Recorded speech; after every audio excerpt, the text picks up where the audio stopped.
player who commits 3 violations in a season would be suspended for 1 game. Meanwhile, a player who would commit just 1 violation will get back 50% of the amount that they're fined at the end of the season. So Dante, as a former DB, we know it's very hard to play defense in today's NFL, a lot of times because of how these rules are instituted.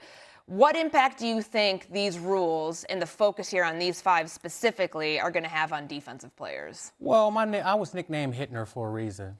My job and goal every game was to seek and destroy. I never thought about the crown of my helmet. I never thought about shoulder placement. I never thought about how I was going to tackle somebody. I just wanted to get there fast and be furious when I got there. I think that it's going to put a little indecision in defensive players. You can't ask a player to play full out with all out effort and then say, okay, well, slow down in this moment, or slow down if the receiver is entering to catch a ball like this, or slow down if the running back is coming here. Slow down if you're rushing the passer to make a sack. I think that we've seen it already. We've seen quarterbacks get outside the pocket, fake slide, the players slow down, he picks up the first down. Then we've seen players say, oh, I'm not going to let that happen. The quarterback slides late, and then you hit him late. I think that with this rule, they're trying to take out the purposeful malicious hits, the hip drop tackle that put the 49ers' young first-round pick wide receiver Ricky Pearsall out for the season because he had to have PCL surgery. The crown of the helmet hits, the things where you blindside somebody and you know you're supposed to slide in and show them your back, and you go in there and you blast them just to put something on film. So I think they're taking out the malicious tackles where you're intentionally trying to hurt somebody. But as a defender, I don't think that you can ever slow down. You have to play the game that they want, the way that they want you to play it, but just never do anything malicious. I think they're also giving them a grace period, right? By making it 3 of these offenses. If you do it 1 time, okay, you're probably going to get fined, and we all know about them FedExes on your locker on Monday morning coming from a Sunday game. We've all had them. 2 times, okay, that number is going to be a lot more. The 3rd time, I think now you have become oblivious to what they're trying to take out of the game. So I think giving them that grace period where you can have 3 offenses before you're suspended, I think that's enough in my opinion. I also think that if you have 2 of these offenses and you're playing in a big game, and Harry, you're coming across the field and I'm coming to make a tackle, now I'm going to be hesitant because I know that if I hit you the way that I want to, or if you duck at the last moment, I could possibly be suspended. You catch the football and run it in for a touchdown. So I think it's going to affect games depending on how many of these offenses guys have out there. Okay, so I really believe that the people that are in control of the NFL, in roles of stewardship of the NFL, truly want to make the game as safe as possible for the now and the 30 years from now. I truly deep down believe that. Years ago, 50, 25 years ago, football was a game that was about physical toughness. It was something that was celebrated. It was something that was necessary. It was something that was mandated. You could not play football or at any level unless you were a uniquely physically tough person, uniquely mentally taking yourself to places that very few people could. You had jobs because of it. You got paid ridiculous amounts of money because of it. I still think that is definitely a part of the game, but it's different in regards to football right now is a game that is about stars. It is a game that is about eyeballs. It is a game that is about growth. And so while 2 things can be true in this conversation, the people that are stewarding the game of football in the NFL, I truly believe they are trying to make it safer. I also can admit and say that the celebration of that physical toughness of 40 years ago is now a penalty.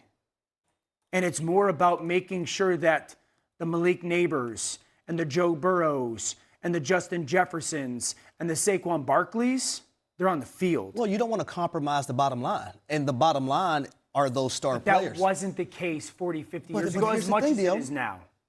Well, times have changed. They want to player. And a lot of these rules like have. It.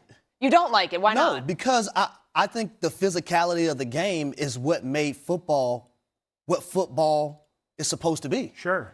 But And this is coming from an offensive guy. But is there a way to make the game safer and not lose the physicality? Because the problem that we've run into when there have been rule emphases before. So I go back to 2018. Remember the body weight rule with roughing the passer and how subjective that was? Did I put all 280 pounds of my body or most of it onto a quarterback, or was it only half? Like, we couldn't uniformly rule that. The hip drop tackle, for example, seems one that's a lot more objective. There's a clear cut, you do it or you don't. Do you think that these rules itself will be able to make this a more clear-cut, uniform way to officiate the game without losing that physicality? So I would say this, it has to, and the players have to adapt, because if you don't adapt, you're going to lose a lot of your money, and you're going to be suspended games. And now, not only does that hurt you as an individual and hurt your family that you're feeding, it's now hurting your football team who is counting on you on Sundays, Mondays, Thursdays, whenever you're playing a game. He's the one to answer the question. Yeah, I tell you what,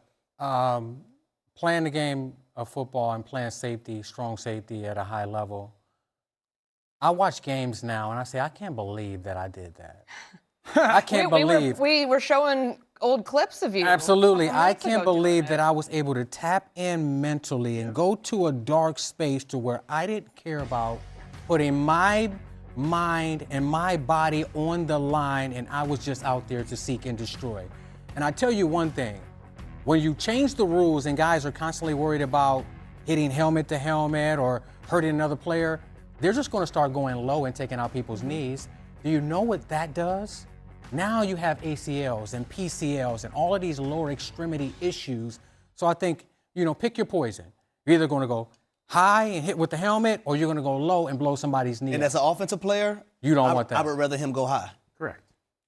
They're trying to make the game safer. You can't fault them for that. Correct. But there's always a cost to this. And with these 5 that are going to be focused on this year, the hope is that you can just rule things uniformly and that the stars can stay safe, but all players can stay safe in all of this. So we'll leave this one here. Let's head to Baltimore. Lamar Jackson, somebody who's dealt with injuries throughout his career. He's the NFL's all-time leading rusher in yards by a quarterback. Last season, he ran the ball just 67 times. So it's well below his 7-season average of 144 attempts a year. His legs, always a major part of his game. But yesterday, he explained why his rushing workload was down in 2025 and what his role could look like in 2026.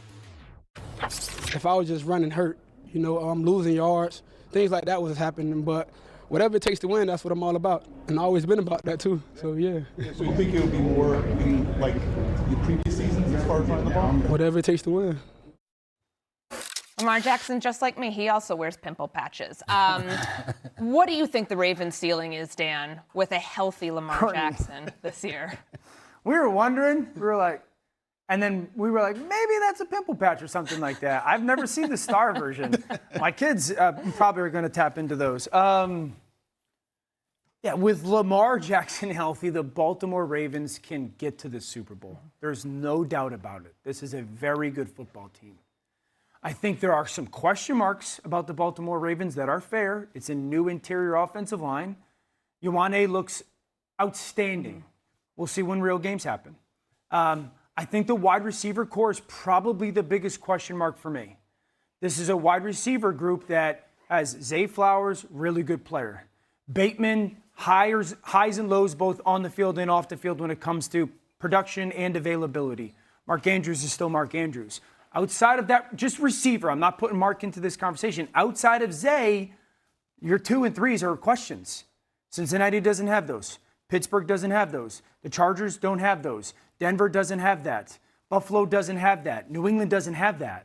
And so, as great as Lamar is, I think he's carrying, from a pass game perspective, when it comes to those receivers, a bigger burden than all those quarterbacks attached to those teams. So, can they get to the Super Bowl? There's no doubt about it.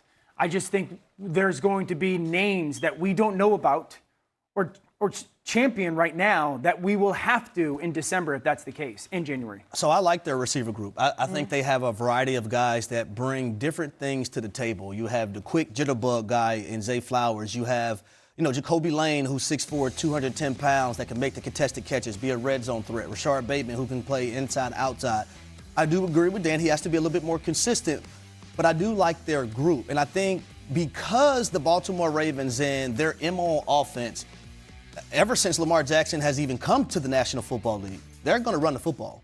They're not going to sit back there with Derrick Henry and say, hey, Lamar Jackson, let's go play 7-on-7. Let's go play, Skelly. That's not happening. So that's now going to force more defenders in the box and allow these guys to have those one-on-one opportunities.